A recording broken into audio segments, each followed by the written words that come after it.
ରାଜ୍ୟରେ ଗତ କିଛିଦିନ ହେଲା ଘନ କୁହୁଡ଼ି ଯୋଗୁଁ ଦୃଶ୍ୟମାନ କ୍ଷମତାର ହ୍ରାସ ପାଉଛି। ଏଥିପାଇଁ ସଡ଼କ ଦୁର୍ଘଟଣା ହେବାର ଆଶଙ୍କା ଦେଖାଯାଉଛି। ଏହାକୁ ଦୃଷ୍ଟିରେ ରଖି ଗାଡ଼ି ଚାଳକଙ୍କ ପାଇଁ ରାଜ୍ୟ ସଡ଼କ ପରିବହନ ବିଭାଗ କେତେଗୁଡ଼ିଏ ପରାମର୍ଶ ଦେଇଛନ୍ତି।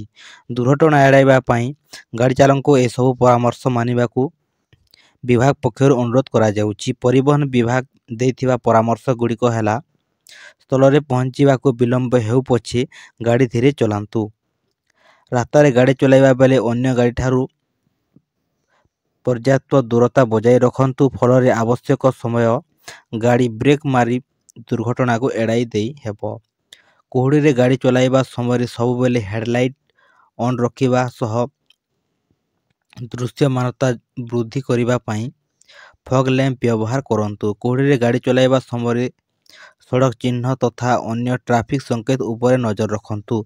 ରାସ୍ତାର ମୋଡ଼ଗୁଡ଼ିକରେ ସାବଧାନ ଅବଲମ୍ବନ କରନ୍ତୁ। କୁହୁଡ଼ିରେ ଗାଡ଼ି ଚଲାଇବା ବେଳେ ସତର୍କତା ସହ ଗାଡ଼ି ଚଲାନ୍ତୁ। ଏହି ସମୟରେ ଫୋନ୍, ମୋବାଇଲ, ଇୟରଫୋନ୍ ବ୍ୟବହାର କିମ୍ବା ଉଚ୍ଚ ସ୍ୱରରେ ଗୀତ ଶୁଣିବା ବନ୍ଦ କରନ୍ତୁ।